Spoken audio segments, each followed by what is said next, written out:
अहंकार हिंकार रहस्ययुक्तो श्रृंगार गूढ़ार्थ महाविभूत्या ओंकार मर्मः प्रतिबोधिकाभ्याम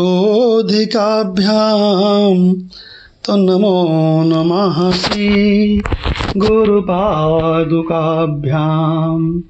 ओम शांति शांति शांति। स्लाइड की ओर ध्यान से देखें।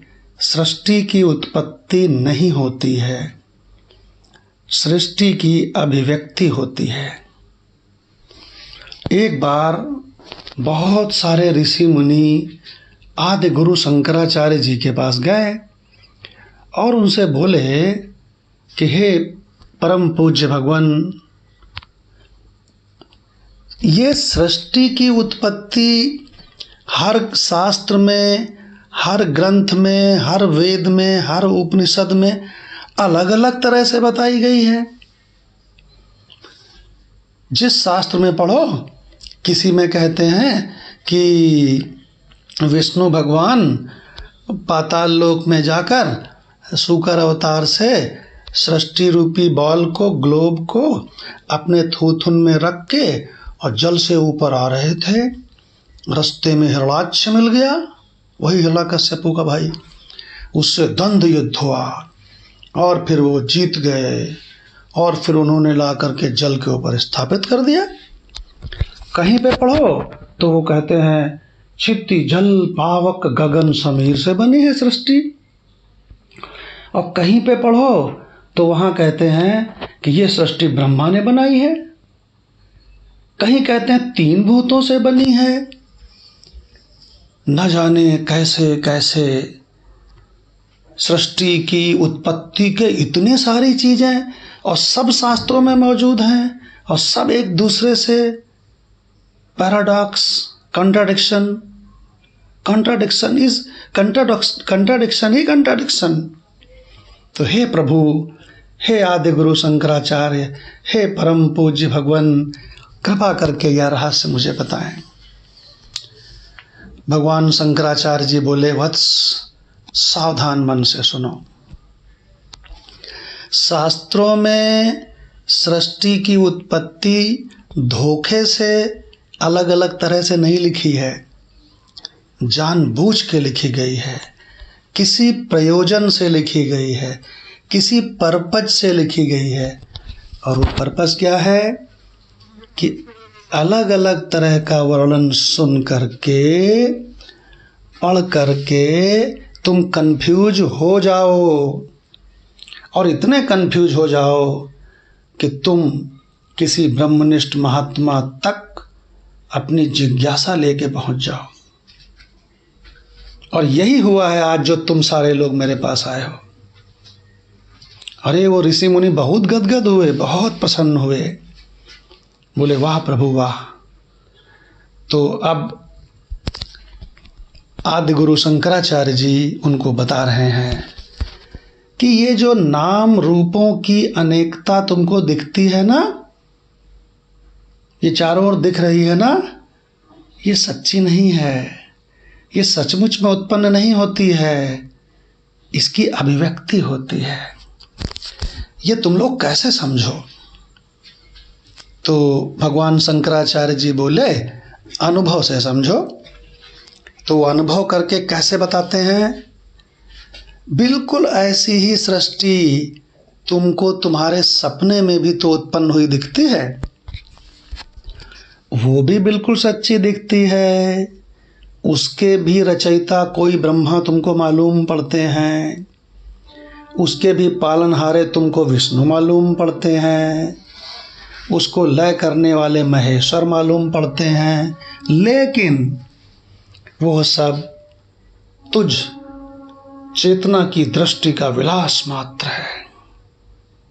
केवल तू ही तू है, और तुझ आत्म चैतन्य में नाम रूपों का सपने में कितना बड़ा पसारा खेल गया, और जब तक वो दिखता रहा तुम नहीं जान पाए कि वो है ही नहीं। वो कहीं है ही नहीं। लेकिन जब उसके बाहर निकल आए, कहने का मतलब वो गायब हो गया, तब तुमने कहा ओ बच गए, नहीं तो जल प्रलय में डूब जाते। भगवान शंकराचार्य जी बोले बिल्कुल ऐसे ही ये जागने वाली सृष्टि भी है। जैसे वो झूठी, ऐसे ही ये भी झूठी। वो लघु स्वप्न, ये दीर्घ स्वप्न।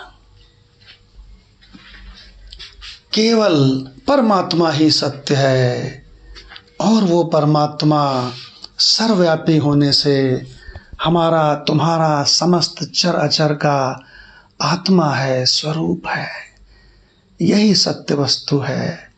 परमात्मा ही सत्य वस्तु है, आत्मा ही सत्य वस्तु है। और वही जब एक ही वस्तु है, दूसरा कुछ है ही नहीं, तो तू वही है, तत्त्वम् असि। सामवेद के छांदोग्य उपनिषद का महावाक्य तत्त्वम् असि, तू वही है। और भी महावाक्य दूसरे वेद का, अहम ब्रह्मास्मि, मैं वही ब्रह्म हूँ। क्या मतलब? मैं भी वही हूँ, तू भी वही है।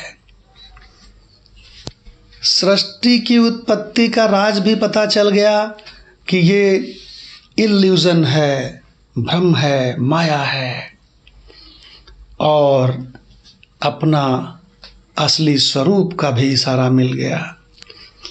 जब बहुत सारे लोग कबीर साहब के पास जाते थे, तो कबीर साहब उनको बताते थे कि कबीर साहब से क्या पूछते थे कि हे गुरुदेव, ये माया क्या है, ये सारी माया क्या है? तो कबीर साहब कहते थे, संतों, आवे जाए सो माया। अब समझ जाओ, जागने वाला संसार आता है जाता है, माया है। स्वप्न वाला संसार आता है जाता है, माया है। गहरी नींद वाला सबको निगल जाता है, लेकिन वो हमेशा नहीं रहता, वो भी आता जाता है, इसलिए वो भी माया है। इसलिए ये तीनों तो माया हो गए। माँ माने नहीं, या माने जो, और इन तीनों का आधार जिस अनंत चैतन्य आत्म स्क्रीन में ये तीनों भासमान होते हैं, वो मैं हूँ, वही तुम हो। तो ध्यान से देखें स्लाइड को। सृष्टि की उत्पत्ति नहीं होती है, सृष्टि की तो अभिव्यक्ति होती है। ओम शांति शांति शांति।